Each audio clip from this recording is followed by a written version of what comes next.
Azza wa Jal has mentioned here 3 different diseases. Allah is giving you 3 warnings here in this life, and the worst of them is certainly despair, because that's shaitan. A person who's just given up and doesn't care anymore.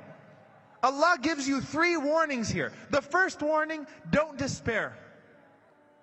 The second warning, no one's going to help you. The third warning, don't procrastinate. And then Allah subhanahu wa ta'ala then fast forwards to the scene of the Day of Judgment.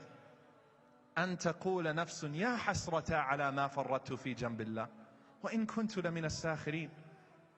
A person, Allah warned you not to despair, but the person who didn't heed that warning and still despaired anyway and didn't come close to Allah subhanahu wa ta'ala, what are they saying on the Day of Judgment? يا حسرة على ما فرطت في جنب الله. Remorse. How could I do that? I messed up. I know I messed up. وَإِن كُنتُ لَمِنَ السَّاخِرِينَ. I remember the sins that I used to commit. I remember being amongst those who used to mock.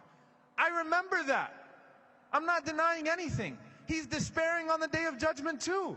His attitude hasn't changed. It's just compounded on the Day of Judgment.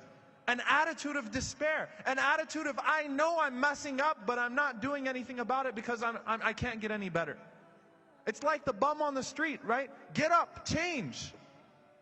Oh, I've messed up so, who's going to consider me for a job? I'm not even going to try to get a job. I've messed up too much. And on the Day of Judgment, that person is still despairing. Remorse. Nadam is good. Regret is good when it turns you to Allah subhanahu wa ta'ala. Remorse is bad when it turns you away from Allah subhanahu wa ta'ala. And on the Day of Judgment, I'm not denying anything, but I didn't do anything about it. Despaired from Allah subhanahu wa ta'ala. Every time I thought about getting better, shaitan came to me and reminded me about how messed up of a person I am. So a person comes and says, and I'm serious, I hear this all the time, right? I can't wear hijab, I don't pray. I can't fast, I don't pray. I can't pray, I don't fast. I can't go to Hajj, I have haram money. Shaitan gets you thinking backwards, not forward, not, well, you know what, so that my fast can be acceptable, let me make sure my salah is good too. So that my Hajj can be accepted, let me get rid of the haram stuff too. Shaitan always gets you this way. He wants you to fall back. He tells you before you commit a sin, Allah is going to forgive you, don't worry about it. After you commit a sin, how could you do that? What a horrible person you are.